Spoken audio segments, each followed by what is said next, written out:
Hello everyone, क्या हाल आप सबकी? कैसे हो आप सब? होपफुली बहुत ही अच्छे होंगे और अच्छे से पढ़ाई कर रहे होंगे। इस पढ़ाई के बीच में एक नोटिफिकेशन आ चुकी है जिसके बारे में मैं अभी डिस्कस करने वाला हूं एंड कुछ बातें हैं जो खुल के मैं करने वाला हूं इस बैंक के बारे में कि क्या ये नोटिफिकेशन आपको फिल करनी चाहिए, क्या होगा इसके बाद अगर आप फिल करते हो, क्या होगा आफ्टर सिलेक्शन, सैलरी कितनी होगी, कैसा इंफ्रास्ट्रक्चर होता है, कहाँ पे आपकी पोस्टिंग होगी। तो ये सारा मैं डिस्कस करने वाला हूँ एंड वो जो नोटिफिकेशन है वो है SIB bank, that is south Indian bank, जिसका हेडक्वार्टर आपको पता ही होगा कि थ्रिसुर केरला में है। मीन्स जनरली ये जो बैंक है ये बेस्ड है साउथ इंडिया में एंड इसके जो हेडक्वार्टर्स है वो साउथ इंडिया में ही है। मैक्सिमम ब्रांचेस जो है इसके साउथ इंडिया में ही है।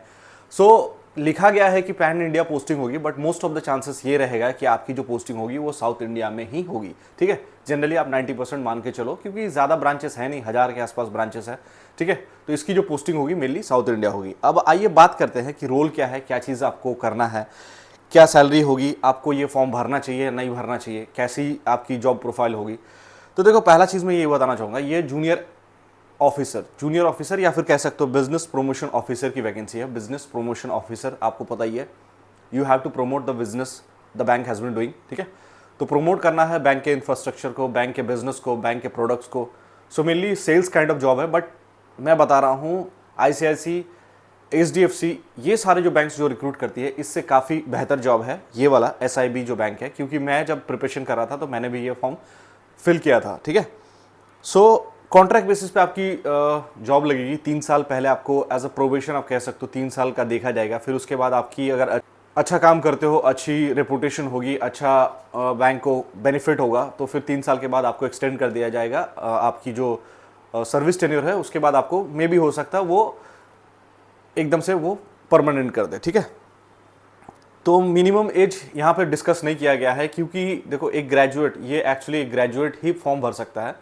जो ग्रेजुएशन कंप्लीट है जिनका, वही फॉर्म भर सकता है। तो आप मान सकते हो 20 से 21 साल मिनिमम एज है, मैक्सिमम 28 ईयर्स है, क्योंकि 28 के बाद फॉर्म रिजेक्ट हो जाएगा। तो मैंने ये चीज़ देखा है, 28 लिखा गया है, बट मान लो जैसे SBI में होता है या फिर IPS में होता है कि 1-2 दिन ज़्यादा होने पर भी रिजेक्ट कर देते, ऐसा नहीं होगा। ठीक है, 28 साल के बाद भी 1-2 दिन बढ़ गया है, 6 महीने बढ़ चुके हैं, फिर भी सिलेक्शन इसमें होता है, क्योंकि मेरा एक्सपीरियंस है, मेरा तजुर्बा है, मैं बता रहा हूँ, सिलेक्शन होता है। ठीक है, अब बात करते हैं सैलरी की। आपकी सैलरी कितनी होगी?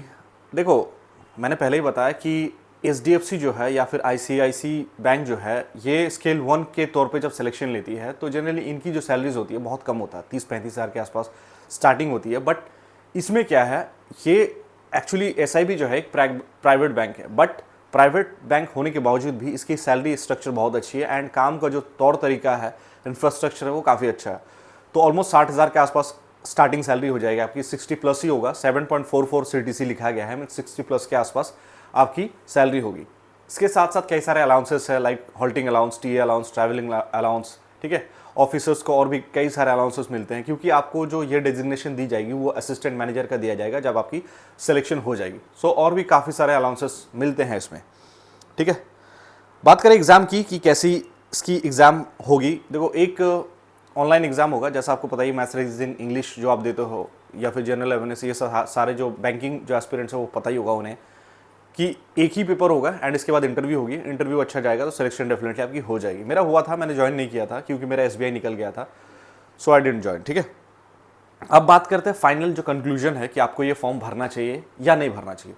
देखो, एक चीज़ मैं बताना चाहूँगा, एज अ एस्पिरेंट अभी आप प्रिपरेशन कर रहे होंगे बैंकिंग एग्जाम्स के, like SBI, IBPS, SBI PO, IPS PO, IPS clerk, RRB PO, RRB clerk, RBI grade B, RBI assistant, NABARD, ये सारे एग्जाम्स की आप तैयारी कर रहे होंगे। इसके साथ साथ ये एक ऐसा बैंक है जहां मुझे ऐसा लगता है कि डेफिनेटली आपको इसके फॉर्म जो है भरने चाहिए, क्योंकि वर्किंग कल्चर ले लो, जॉब प्रोफाइल ले लो, सैलरी ले लो, या फिर इंफ्रास्ट्रक्चर कह लो, काफ़ी अच्छा है बैंक का। एंड आपको फील नहीं होगा कि ये एक प्राइवेट बैंक है, क्योंकि सैलरी भी अच्छी खासी आपको मिल रही है। एंड तौर तरीके जो है, एक रिक्रूटमेंट प्रोसेस है, लाइक जैसे ICICI देख लो, HDFC देख लो, ये क्या करते हैं, 1 साल की ट्रेनिंग देते हैं, फिर उसके बाद ऑन जॉब ट्रेनिंग होती है, कई सारे स्टेजेस होते हैं, फिर उसके बाद भी सैलरी आपको 30-32 हज़ार मिलते हैं। स्केल 1 कहलाते हो आप, असिस्टेंट मैनेजर कहलाता हो, बट सैलरी स्टिल आपकी होती है सिर्फ 30-32 हज़ार।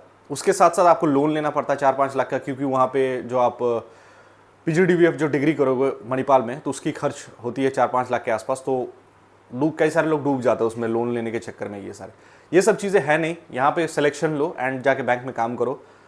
3 साल के बाद आपको कन्फर्मेशन भी मिल जाती है, मतलब डेफिनेटली आप प्रोलॉन्ग कर सकते हो, लंबा रह सकते हो बैंक में, एंड डेजिग्नेशन को आपको असिस्टेंट मैनेजर की मिली जा रही है। इस एक्सपीरियंस पे अगर मान लो आप बैंक छोड़ भी देते हो, कोई दूसरा ऑर्गेनाइजेशन ज्वाइन करते हो, कोई अच्छी ऑर्गेनाइजेशन फिर ज्वाइन करते हो, तो आपका ये जो एक्सपीरियंस है वो काउंट करेगा एंड आप स्किल 2 के लिए एलिजिबल हो जाते हो। लाइक आरआरबीज ग्रामीण बैंक जो स्किल 2 है उसके लिए भी अप्लाई कर सकते हो। कई सारे बैंक्स होते हैं जहाँ पे स्किल 2 डायरेक्ट रिक्रूटमेंट होता है, वहाँ पे भी आप फॉर्म भर सकते हो। So it is a good opportunity, क्योंकि प्रिपरेशन तो आपको वही है, मैथ्स, रीजनिंग, इंग्लिश, सारा जो प्रिपरेशन कर रहे हो वही प्रिपरेशन तो आप कर ही रहे हो, अलग से इसके लिए कुछ करने की ज़रूरत नहीं है। तो एक तौर पे आप कर भी सकते हो। इसके बीच अगर नोटिफिकेशन आ जाता है एसबीआई क्लर्क का, तो उसके साथ साथ उसका वो भी एग्ज़ाम दे सकते हो, जो निकल जाए भाई उसमें ज्वाइन कर लेना, ठीक है, क्योंकि सैलरी स्ट्रक्चर काफ़ी अच्छी है। So all the best to all of you. Make sure कि आप फॉर्म डाल लो, क्योंकि ज़्यादा दिन नहीं बचे, 26 आई थिंक 26 को लास्ट डेट है इसका, ठीक है। All the best, cheers.